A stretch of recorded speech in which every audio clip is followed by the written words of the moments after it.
Hola, hola de conscientes y bienvenidos a Diana y Ricardo, el podcast, un espacio donde buscaremos sentir, explorar y reflexionar. Juntos exploraremos la manera de ser conscientes, diferentes y los que queremos cambiar y no sabemos cómo hacerlo, explorar la incomodidad.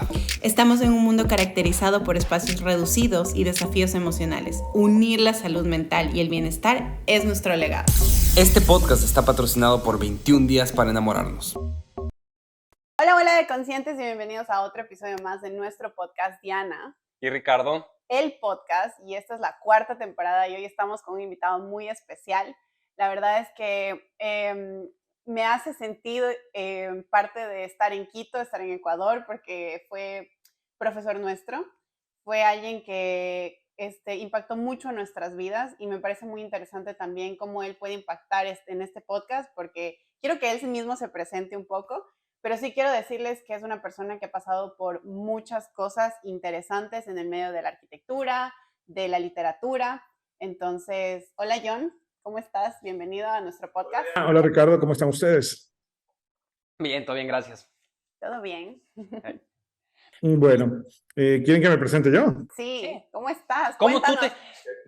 Algo importante para nosotros, es muy fácil entrar a Google y poner ¿quién es John Doon? Fácil.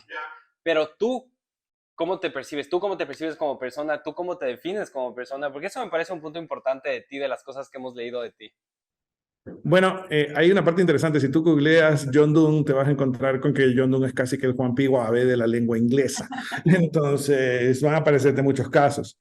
Yo recuerdo en mis tiempos de blogger, yo hice un artículo en el que yo escribía por qué a mi hijo no le iba a poner John. ¿Ya? Y me parecieron unos personajes increíbles. Me pareció un man que es un héroe en Oklahoma y es un delincuente en Texas. Me apareció un man que tuvo 40 esposas Zulu en Sudáfrica. Me apareció un man en Ohio que estaba esperando la condena de muerte. O sea, un montón de cosas. ¿Ya? Así que definitivamente el nombre no es lo que nos define, o al menos eso espero. Bueno, pues mi nombre es John. Yo soy, casi siempre me presento con 3 palabras, nomás, es decir, arquitecto, urbanista y escritor. Trato siempre de que los elementos que me interesan se vayan vinculando cada vez más. Y eso siempre tiene que ver un poco con la parte de la arquitectura, el diseño y la narrativa. Ahora, más que arquitectura, yo dentro del mundo arquitectónico estoy mucho más metido en la parte de la escala urbana. Las investigaciones que yo suelo hacer están más relacionadas con morfología urbana, economía urbana y también planificación comunitaria, que es un poco lo que yo estudié en mi maestría. Bueno, la verdad quiero darles el título inicial del podcast, ¿cómo afecta el urbanismo en el comportamiento humano? Básicamente es lo que vamos a hablar hoy con John, porque quiero contarles que John es oriundo de Guayaquil, ¿cierto? De la parte de nuestro país a la costa. Nosotros somos de Ecuador, como lo hemos dicho muchas veces. Muchos de nuestros oyentes son migrantes, son personas de Ecuador y hoy por hoy también acá de Canadá. Entonces, John, la verdad, una de las cosas que me gusta y me interesa es que tú tuviste mucho tiempo, un inicio en el tema de la televisión, o bueno, no tengo muy claro y quisiera que me des un poco más de informe sobre el tema, pero sé que estuviste en la escritura también, tienes un libro. Escuché una entrevista sobre tu libro, que de hecho recién también tuviste una presentación en la universidad, así que me gustaría escuchar un poco sobre el tema. Bueno, yo empecé estudiando arquitectura, primero en Guayaquil, me metí en la Universidad Católica Santiago de Guayaquil y me quedé un poco desilusionado con lo que era la visión de la arquitectura que tenía en ese entonces la facultad, y salvo un par de profesores a quienes les puedo reconocer sus méritos y agradecerles algunos consejos y sus influencias, yo como que me abrí de la parte de la arquitectura y me quedé 2 años trabajando en un canal de televisión. Yo trabajaba en la versión local de Canal 1, cuando solamente se transmitía en Guayaquil y se llamaba CTV. Y me metieron en la parte creativa, me metieron a trabajar en la parte gráfica del noticiero. Entonces yo era como que el que tenía que hacer desde la imagen de la cotización del dólar cuando había que cotizar sucres y dólares. Si había algún evento, alguna noticia que requería una imagen, como le llaman normalmente en inglés, los over-shoulder images, yo tenía que dibujarla. Se cayó un avión en Ruanda, yo tenía que dibujar el avión en llamas y cosas así. Entonces, así pasé literalmente 2 años de mi vida, hasta que una de las personas con mayor influencia en el canal, que era la hija de Fernando Aspiazu, en algún momento me hizo una oferta para ver si es que hablábamos para una productora de animación en 3D y quería que la manejara yo. Y ahí fue cuando dije, no, yo lo que quiero es regresar a la arquitectura. Si voy a hacer un diseño, yo quiero tener en algún momento la capacidad de caminar a través de él. Y ahí fue cuando regresé a arquitectura, pero ya en la San Francisco de Quito. Eso es un poco el recuento de ese elemento que creo que a mí me ha dado como que un aporte adicional, un plus en el cual yo trato de entender la arquitectura también como un medio de comunicación. Más allá de la discusión si es que la arquitectura es arte, si no es arte. Más que eso, yo no quiero entrar en esas discusiones. Para mí, la arquitectura fundamentalmente es un medio. Entonces, como todo medio, puede expresar cosas maravillosas como puede también expresar cosas dantescas. Esa es un poco a la parte a la que yo siempre, cuando todavía me toca hablar de arquitectura, con mis estudiantes o con mis clientes cuando aparecen, ya cada vez me vuelvo más urbanista y menos arquitecto. John, ahí, mira, verás, algo que me parece es muy interesante porque cuando estuve viendo una de tus entrevistas y explicabas un poco los principios que tú tienes en tu estudio de arquitectura, la manera de hacer tu estudio de arquitectura, tú tratas a la arquitectura como un tema que el diseño te puede ayudar a solucionar el diseño. Y también tratas que la forma ya no es la función, sino la forma es el uso. Entonces, quiero que me expliques, porque a mí me pareció súper interesante, pero quiero que me expliques un poco más cuál es la aproximación, porque me parece una aproximación mucho más humanista, donde toma en cuenta al ser humano, y literalmente ya lo tomas más en cuenta al ser humano y al individuo. Ujú. Mira, yo durante 10 años tuve una oficina abierta que se llamaba Dunarc, su sede era en Guayaquil, y tuvimos varios proyectos que pudimos manejar a diferentes niveles, en diferentes partes del país, pero era siempre como que mi cliente perfecto era el man que buscaba a alguien que quisiera hacer algo rayado. Entonces entenderás que mi clientela en Guayaquil era el 0.03% de todo el mercado de contratación arquitectónica. Pero esa conferencia a la que tú haces referencia fue chévere porque salió un poco de una reunión con las personas que habían trabajado conmigo en Dunarc. Y ellos fueron los que me hicieron caer en cuenta en ese tipo de cosas. Nos decían, claro, tú nos hacías trabajar siempre proyectos arquitectónicos con un concepto y nos pedías un porqué. Y yo cuando oigo eso les decía que los otros arquitectos no hacen eso de ahí. Y me decían, no, ellos simplemente con que esté bien diseñado, con que se vea bonito y con que funcione, están contentos, están del otro lado. Para mí era la oportunidad de poder cuestionar esto. Y bueno, la idea de la transición entre lo que es la función al uso no es algo mío, es algo que tú vas a encontrar en varios documentos de arquitectura, en donde tú ya te das cuenta que ya se está dejando a un lado la discusión de forma sobre función, función sobre forma. Lo importante para que un edificio pueda vivir es que el edificio se pueda adaptar. Entonces, si tú le das una función específica al edificio y se acaba esa función específica, el edificio muere. Pero si tú dejas ciertas holguras para que el edificio se pueda adaptar, para que vengan nuevas actividades dentro de él, el edificio va a vivir más. Entonces, por eso es que nosotros hablábamos mucho más del uso. Y otra cosa que también hablábamos era de que tampoco es tan confrontacional la situación o la relación entre la función y el uso, en el sentido de que la parte estética de la arquitectura normalmente también te delata las cosas que no están funcionando bien. Entonces, para el arquitecto, más que hacer algo acorde a un criterio estético de Bellas Artes o a un criterio mucho más de vanguardia, que se vea interesante, que sea llamativo, que sea visualmente atractivo, la parte de la estética también te dice que algo no funciona bien. Tú puedes ver un edificio y de repente o lo ves muy apretado en alguna parte o lo ves demasiado holgado y tú ya dices, algo aquí no está funcionando bien.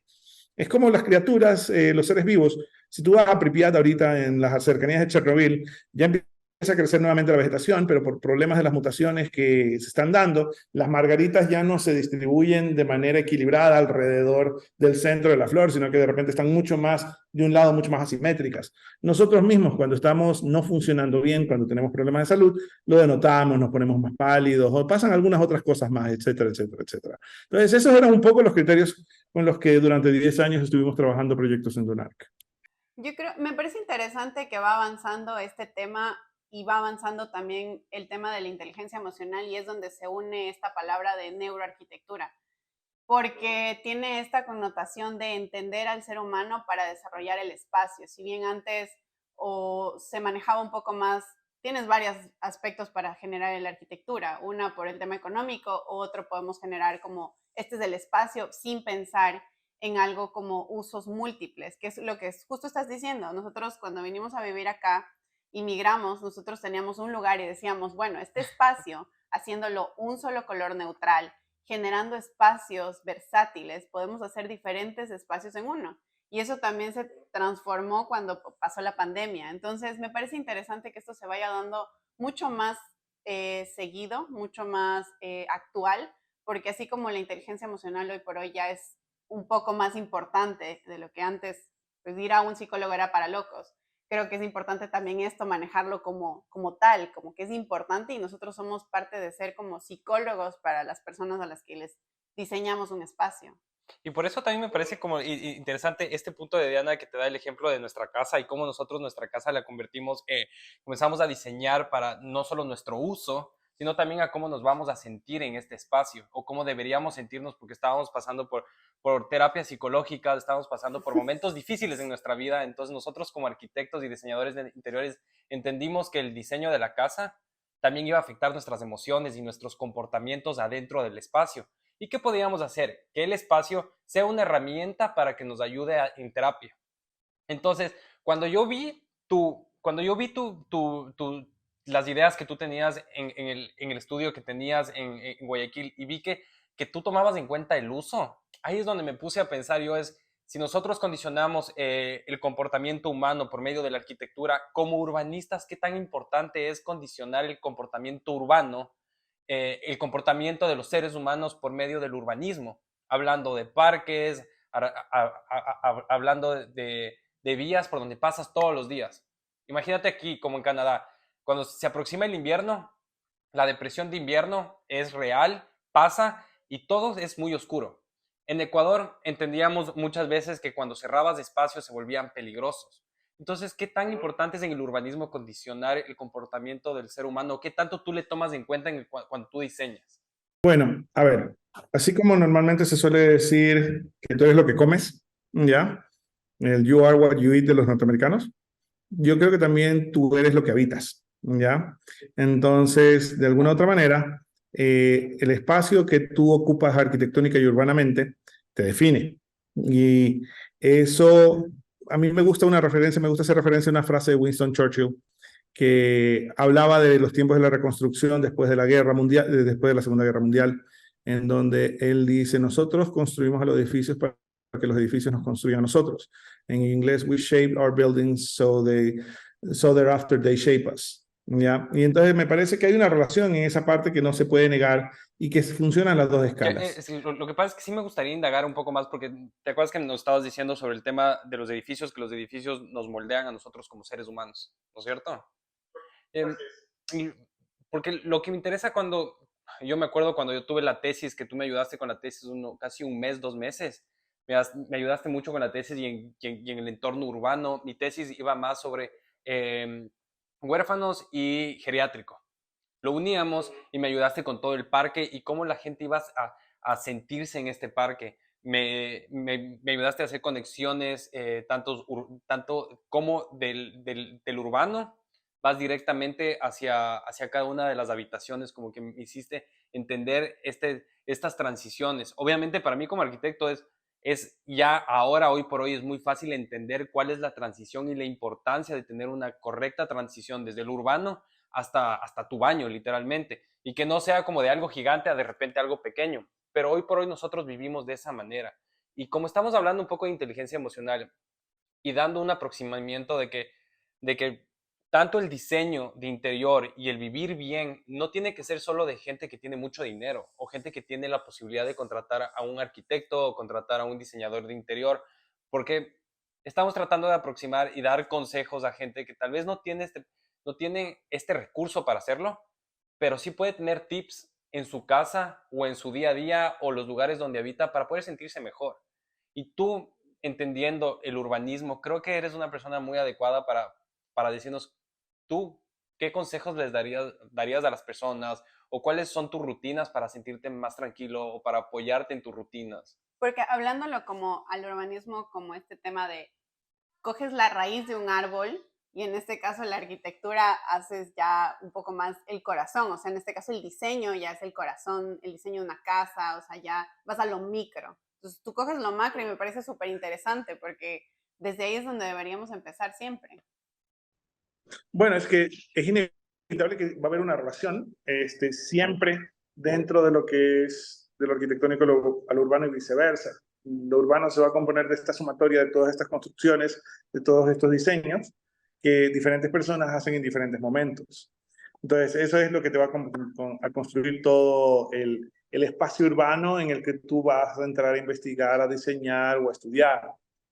Um, Respondiéndote un poco sobre cuáles son los elementos que creo que debemos utilizar, sobre todo para esos criterios espacios más arquitectónicos. Sí, yo creo que hay que totalmente deslindar la parte estética de la parte económica. ¿Ya? Justamente la universidad en la que yo estudié mi maestría es la Universidad de Auburn, en Alabama, y era una alternativa muy interesante para arquitectura, para planificación urbana y para arquitectura paisajística, porque si es que tú te vas a alguna universidad en California, o si te vas a alguna universidad Ivy League de la costa este de Estados Unidos, todas las opciones de lo que van a hablar siempre es bigness. Es decir, el crecimiento metropolitano de las ciudades, qué va a pasar de aquí en 100 años con Nueva York, con Chicago, con Los Ángeles, por qué una ciudad tan grande como Detroit se está muriendo, etcétera, etcétera, etcétera.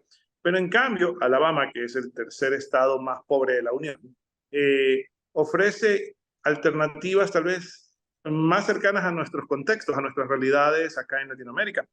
Y ellos tratan de encontrarle la parte de una expresión de un buen diseño, de un diseño eficiente y que tenga un alto valor estético, sin que esto signifique un alto costo económico. De hecho, hay una extensión universitaria que ellos tienen que se llama The Rural Studio y la fundó un profesor que se llamaba Samuel Mockbee. Y entonces, lo que se hace en el Rural Studio es que, primero que nada, que está instalado en el condado más pobre de Alabama, y se atienden las necesidades comunitarias de los condados más pobres, tanto del condado donde están como los de la periferia. ¿Ya? Entonces, los chicos de los últimos años son los que hacen los diseños que se van a terminar construyendo y que al año siguiente sirven para que los chicos que vienen después puedan estudiar estructuras, puedan estudiar construcciones, etcétera, etcétera, etcétera. ¿Ya? Y hay unos proyectos hermosísimos que tú puedes encontrar. Si tú pones Auburn Rural Studio o pones Alabama Rural Studio, te vas a encontrar unas bellezas que te das cuenta que no requieren de ningún elemento fancy para poder tener personalidad y para poder hacerte sentir bien. Bueno, una de las herramientas más importantes que yo he utilizado para ver hacia adentro, para encontrar espacios de seguridad, es la terapia psicológica. Y sé que alrededor de la salud mental hay muchos obstáculos con los que nos encontramos, como el de poner de último cuando se trata de nosotros. Además, con quién conectar y sentirse seguro. Así que aquí te dejo una gran oportunidad. En Opción Yo encontrarás consultoras de bienestar que te guíen hacia el profesional indicado para el tema que desees tratar de tu vida. Te dejo el link en la descripción de este episodio que te enviará directo al WhatsApp. Así que comienza tu camino de bienestar porque sabemos que migrar de ideas es transformar tu vida. opcionyo.com. Sí, creo que esa es una de las cosas súper importantes y uno de los ejes de nuestro proyecto es justamente nosotros por las etapas de las temporadas que hemos tenido hemos tratado de quitar la romantización de cosas. En la primera temporada tratamos de quitar la romantización de la familia y de tener hijos. O sea, está perfecto de tener hijos y tener una familia perfecta. Tratamos de destruirla. La segunda fue de la salud mental, de que tienes que ser perfecto, romper etiquetas y todo. Y ahora estamos tratando de quitar la romantización de que solo los boards de Pinterest es lo que vale. O sea, la romantización al diseño de interior y a la arquitectura que es perfecta. Porque hay mucha gente que no es arquitecta, no estudia arquitectura. Gente normal que entiende que el diseño de interior es solo para gente que tiene dinero. Para nada más. Si no tienes dinero, en la decoración o en el momento en el que vas creando tus espacios se convierte en algo como, no puedo tenerlo así porque necesito recursos para tenerlo así. Y no necesariamente, o sea, existen métodos o tips que pueden ayudarte como los colores, como todo, justo el tema de la neuroarquitectura, ¿no? Los colores, las texturas, las formas, la manera de generar los espacios de una manera donde ahí sean varias cosas a la vez La o los vegetación. colores te ayuden a neutralizar y que encuentres ahí varias cosas para poner o hacer. Por ejemplo, como lo que te decíamos, nosotros hicimos un estudio, hicimos un cuarto para juegos para un niño, entonces cogíamos colores neutros, cosa que pueda funcionar en unos horarios para nosotros y unos horarios para el niño. Entonces eso funcionaba bastante bien. Pero quiero entrar a otro punto muy importante que para mí me parece que es una pregunta que tengo así clavada en el corazón. ¿Cuándo desarrollaste este amor por la literatura y creíste que podías unirse con la arquitectura? Porque hay una parte de este hecho que veo que escribes, que entras mucho a tu parte ya íntima. ¿Y cómo piensas que esto puede unirse? ¿Cómo desarrollaste este amor por las dos cosas? A ver, es interesante, yo creo que ya he repetido esto hasta el cansancio, creo que las personas cercanas a mí yo creo que ya están aburriéndose de oír esta historia, pero yo normalmente digo que la literatura y mi interés por las letras estuvo conmigo incluso antes de definir que yo iba a ser arquitecto, ¿ya? Yo tuve una infancia difícil, en el sentido de que yo padecía asma, alergias. Tuve, en esa época los tratamientos de este tipo de enfermedades eran mucho más complicados. Yo desde los 4 hasta los 9 años recibía todos los días de lunes a viernes, recibía una inyección. Y también mi infancia era mucho más introspectiva, en el sentido de que yo no podía acompañar a mis amigos y a mis primos a jugar fútbol porque de repente yo era alérgico al césped. Y entonces empezaba a jugar y de repente terminaba tosiendo hasta vomitar flema. Y así, con montones de cosas ridículas a las que uno no sabe que puede ser alérgico. Yo era alérgico al cemento, al humo del cigarrillo, a un montón de colorantes, un montón de cosas así. Entonces, mi infancia fue muy introspectiva. No me quejo de ella. Yo creo que recién de grande me doy cuenta de lo que fue mi infancia. Pero yo crecí entre leyendo y dibujando, jugando con Legos, y esa es un poco la forma que me estructura de eso. Sin embargo, la idea de contar historias, de encontrar historias, siempre me gustó bastante. Y yo le dije a mi padre, cuando yo tenía 13 años, yo le dije, papá, quiero ser escritor. Y me acuerdo que él me contestó en su tono de guayaquileño, clase media alta, o sea que quiere ser un muerto de hambre. Y yo también era medio blandengue, sí me dejaba, no peleaba mucho por las cosas que me daban alguna convicción. Como que le di la razón y dije, bueno, estudiemos algo más. Y ahí fue cuando me metí en arquitectura. ¿Ya? Escribía ciertas cosas y tenía a veces como que una relación amor-odio con el acto de escribir. A veces como que tú sientes que el acto de escribir te puede... tienes que pagar un precio para poder estar dedicado a esa actividad y a veces en estas circunstancias la escritura es muy introspectiva. Tú tienes que aprender a lidiar con la soledad y si hay una etapa de tu vida en la que no quieres estar solo, entonces tampoco quieres escribir. Sin embargo, me gradué en arquitectura en el 2001 y cuando empecé a ejercer primero con Cristian Vice durante 3 años y luego me voy a Guayaquil y fundo DUNARC, fue interesante el cambio de ciudad porque culturalmente habían cambios que tal vez yo no había asimilado. No es lo mismo ser arquitecto en Quito o ser arquitecto en Guayaquil. En Guayaquil a veces te encuentras con gente un poco más déspota que creen que el arquitecto es una especie de maestro mayor ilustrado, ¿ya? Entonces, y con todos los demás factores con los que yo tenía que lidiar, entonces yo empecé a escribir, te estoy hablando del 2005, era la época de los blogs, y yo empecé a escribir un blog que se llamaba Ladrillazos, y ahí como que me iba desahogando, ¿ya? El blog terminó convirtiéndose en mi apellido, mis amigos más cercanos me llaman Ladrillazo, ¿ya? Y eso hizo que de repente la gente se interesara en lo que yo estaba escribiendo y que me pidieran colaboraciones con revistas digitales, con suplementos dominicales de diarios, hasta que vino alguien y me dijo, ¿no quieres una columna?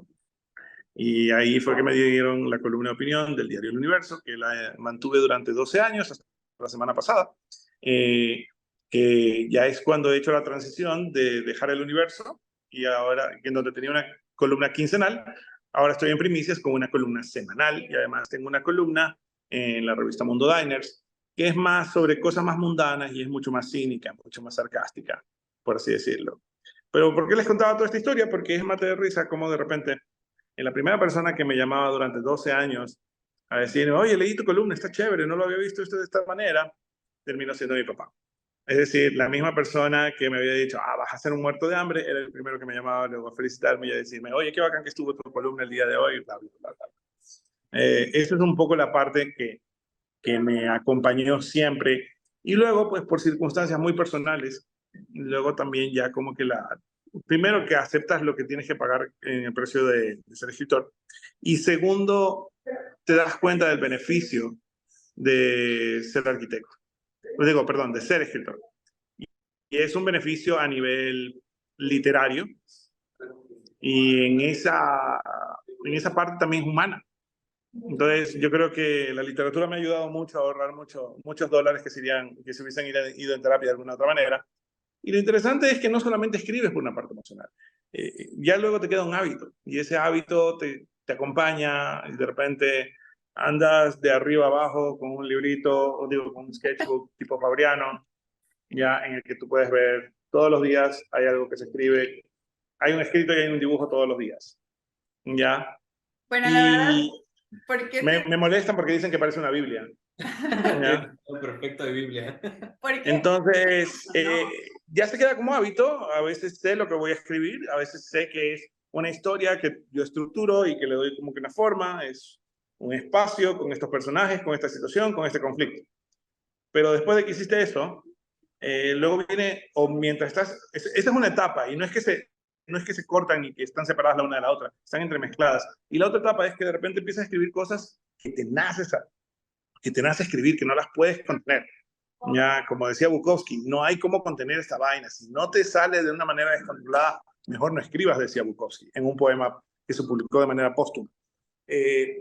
Entonces, esa parte más bien es la que le da el valor emocional y que te da las herramientas para que ya los personajes empiecen a hablar solos. Y tú ya sabes en ese momento, bueno, esta frase que me salió hace 2 meses, 6 meses, esta es la frase que fulano le va a decir a Perencejo en tal momento. Y ahí es como se va armando y se va estructurando esto de aquí. Entonces, ya queda como un hábito y ya queda como una forma en la que yo proceso mis propias experiencias, una forma en la que yo reflexiono sobre mis cosas a nivel de vida personal. También a nivel arquitectónico, o sea, muchas veces antes de ponerme a dibujar algo cuando tenía más clientes, yo ahora estoy más metido en la cátedra, digo que es más socialmente aceptable maltratar estudiantes que maltratar clientes. Y por ese lado, es interesante escribir antes de dibujar. Como que te da un plan de vuelo, y cuando ya tienes ese plan de vuelo en palabras en tu cabeza, el trazado que tú vayas a hacer te sale mucho más claro, mucho más fuerte. Es un poco el papel que tiene la actividad de escribir en mi vida. Y lo interesante es que de repente como que las dos cosas se convergen, porque en la actualidad, además de la universidad, cuando me vinculo otra vez con la arquitectura, es a través de un proyecto que yo le he bautizado como Arquitectura Fantasma, que es cuando las oficinas grandes de arquitectura me contratan a mí para que yo escriba, para que yo redacte sus proyectos arquitectónicos. Y sí pasa, para mi sorpresa, sí pasa. Ya ha pasado algunas cuantas veces. Yo quiero decirte la verdad, felicitaciones primero por todo lo que te está pasando en tu vida.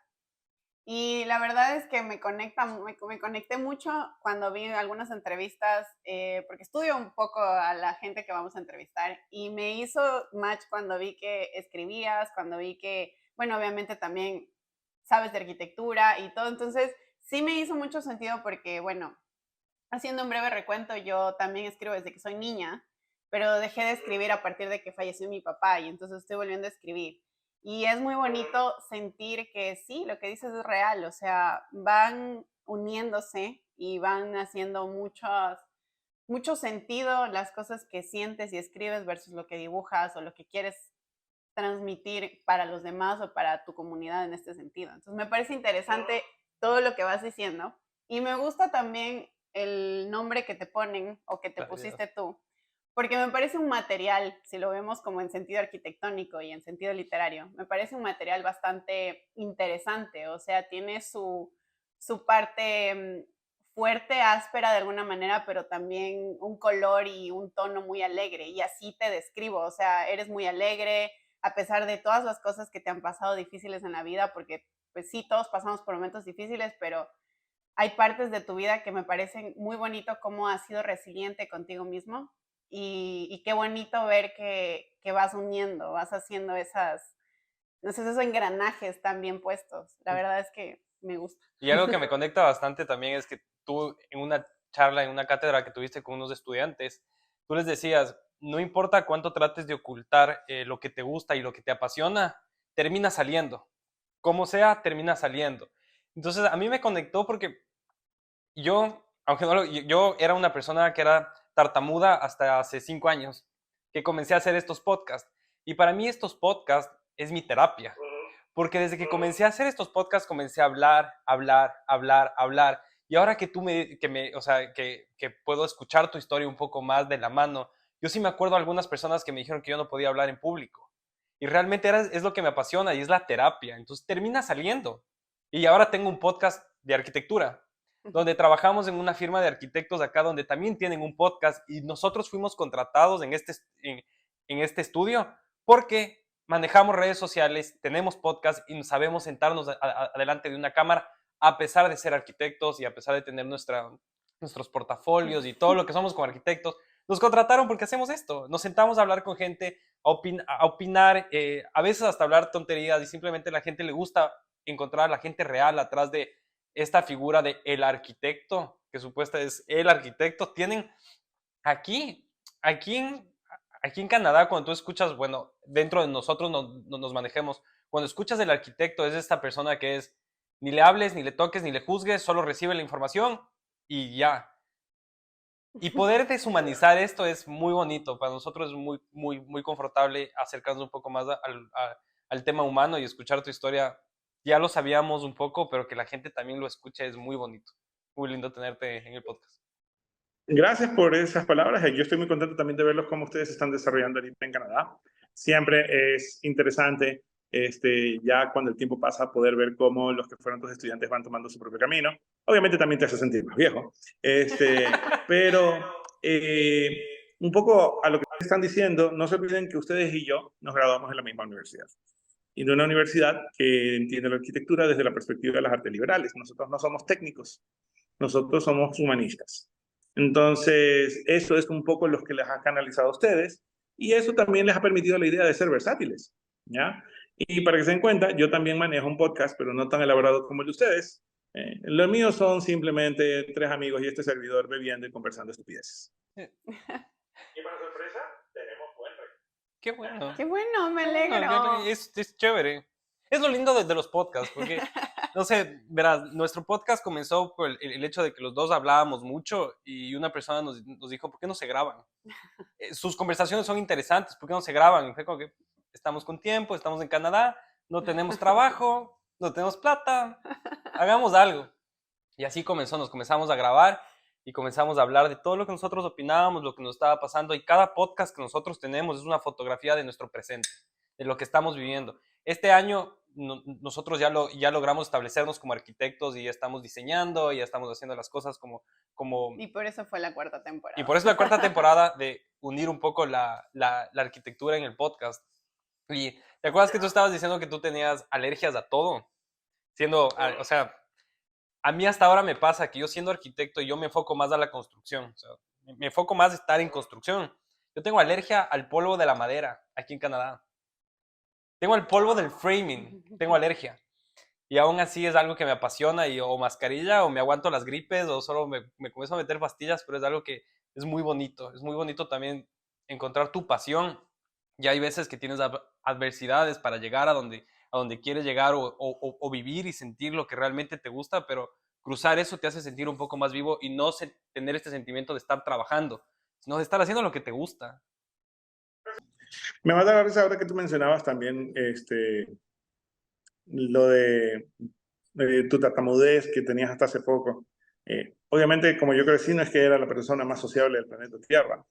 Y una de las cosas que me volvió así versátil para poder expresarme, para poder incluso hasta dar clase, es que, y no lo cuento mucho, pero yo en el colegio, en la secundaria, Durante 6 años hice teatro, ¿ya?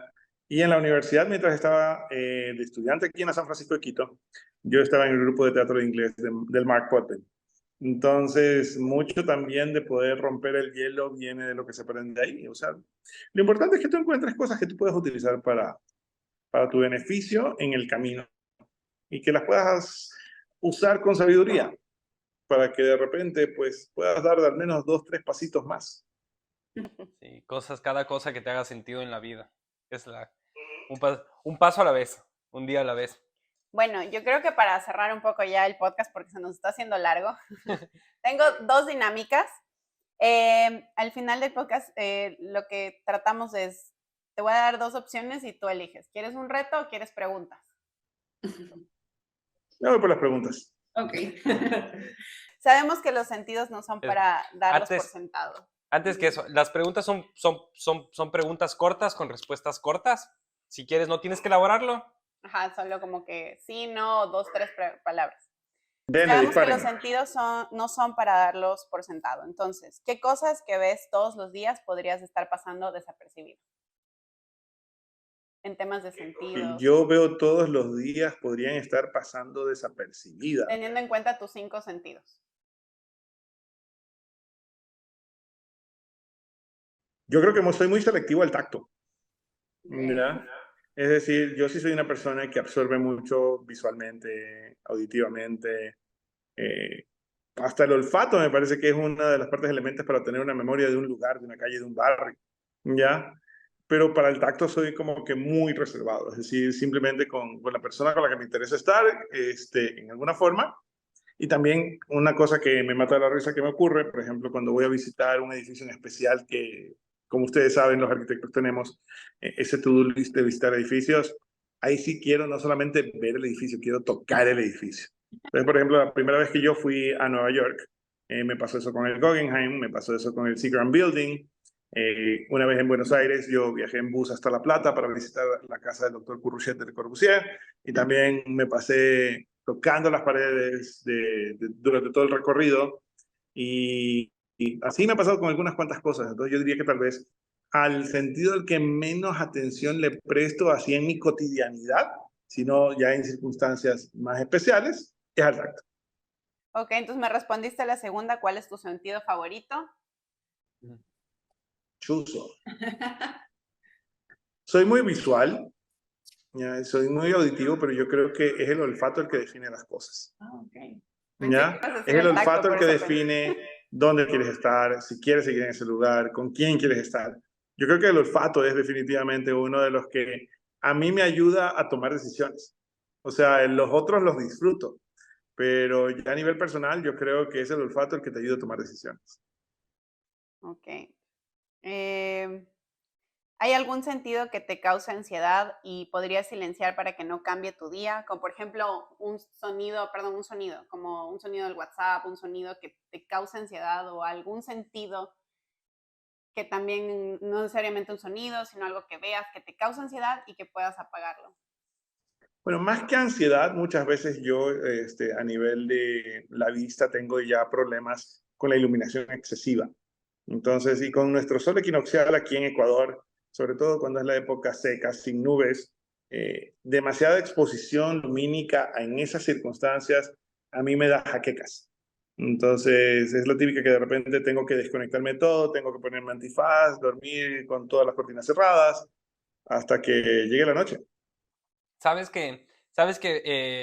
¿Cómo se creo que voy a decir mal la palabra, médicamente, ¿no? O sea, pues, el diagnóstico a esto se llama fotofobia. Es increíble. Yo sufro de fotofobia desde que tengo 12 años. Entonces, sí, hay unas gafas especiales que son con el mismo lente que utilizan en la NASA para reducir el sol. Yo me compré Adidas. Entonces, esas gafas te reducen las jaquecas y como que esa intensidad y esa molestia del sol se llama fotofobia. Alergia al sol. Alergia al sol se llama. Qué locura. Pero sí, sí es bastante molesto. Ya. Bueno, y la última, ¿hay un espacio donde sientas que tus sentidos se agudicen o te sientas cómodo? Sí, definitivamente, cuando estoy cerca del espacio que yo proclamo como mío, no tengo una casa fija todavía arriendo de vez en cuando, ahorita estoy en un bonito lugar, pero ese espacio en donde yo veo mis libros es el lugar en donde me siento cómodo. Y normalmente cuando estoy en ese proceso de mudanza, lo que yo siento que ya simbólicamente me hace como que tomar territorio o marcar mi territorio es llegar con algunos cuantos libros y ponerlos así. Es decir, coger así y ponerlos en un espacio, en un repecero, un escritorio. Ahí es cuando yo ya siento que estoy definitivamente en mi lugar. Y ahí es cuando yo ya puedo bajar la guardia. Bonito. Qué lindo. Gracias, John. Gracias por estar aquí, por darnos un poquito de toda esta información que nos diste hoy. La verdad, aprendí mucho y otra vez felicitaciones por todo lo que estás logrando en tu vida y todas las cosas que van uniéndose, porque creo que si es algo muy bonito que rescato yo creo que nada pasa porque sí, y todas las cosas que te van pasando se van uniendo en algún punto de tu vida y llegan por algo. Te van construyendo como persona. Gracias por tu tiempo, porque sé, el tiempo para mí es lo más valioso en un ser humano, el tiempo. El tiempo de las No, yo les personas. agradezco a ustedes por la oportunidad.